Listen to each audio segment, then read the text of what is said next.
Hello viewers, Mike here. It's been a little bit over a week since I made a video, and I've been pretty busy. I've been doing some yard work and been working on my wife's drip irrigation for her flower pots, and yeah, putting a starter in my tractor and helping a couple friends out.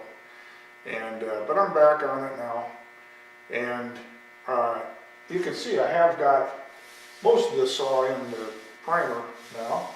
So it's starting to shape up a little bit as far as looks go. I got this door repaired on the last video.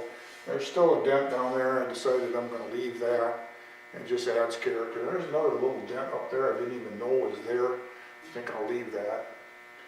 And so that's where we're at with the main body of the saw. But today's video is going to be about brazing up that broken cast iron bracket that's the mount for the grinder motor that's used in conjunction with the blade welder.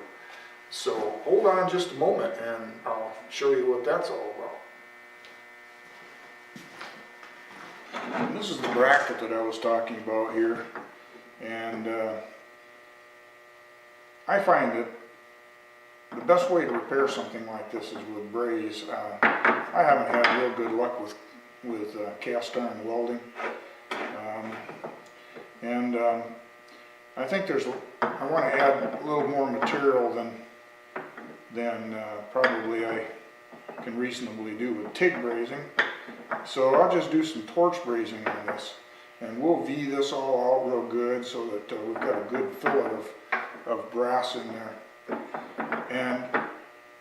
And the challenge with this job here is going to be to get this thing in a good square position. Brazing this thing will be easy. There's nothing to brazing really. If you can solder, you can braze.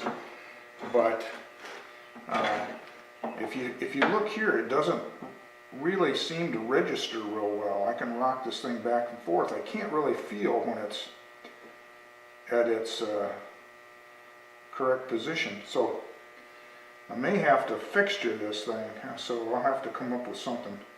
So give me a second, I'll get back with you on this. Okay, here's my little welding jig, and all it is a little piece of rectangular tubing with a vertical welded on it and a horizontal across it. This is angled. This is just all scrap that I happen to find laying around. And this is angled so I can get at the area that I need to braze. And this bracket is held down to the rectangular tubing, and this is just C-clamped onto this cross piece. And hopefully when I get to brazing, this thing will hold it in position, or at least within range where I can machine it a little bit and make it work. Okay, so once we V this out real good, groove it out, then we're ready to start brazing. Well, we've got it all V'd out, and you can see how I did that. And I left just enough material in there so that when I put it in this little jig here, that I have just enough to where I can feel it locate itself. And all I have to do is clamp it up. I'll use something a little bit more substantial than this spring clamp, because there's going to be a lot of heat on this thing. Okay, now we've got it all V'd out and shined up, and we're just about ready to braze. So you can see what I've done here. Same on this side. I still can get in there and get the torch in there and the brazing material.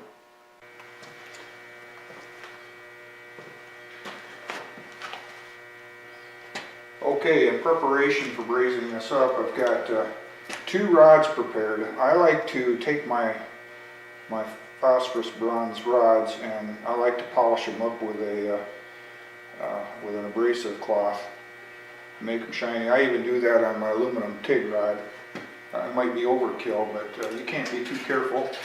And I have my can of Marvel Flux here at my right hand side, and the process is that I'll heat this up and I'll take my time doing it, and when this starts to glow dull red right around the braze area, that's when we're ready to braze.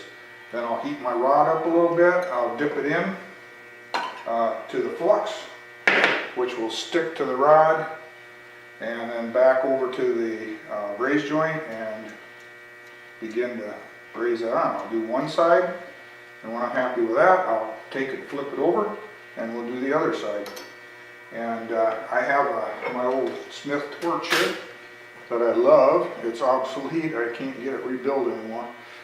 But I have a tip on here that's, I'm not sure, I think it's a size 7, but it's got about a 40 thousandths hole in it, and I think that'll do the job for what we're doing here, so we'll use that one. So with that said, let's get going.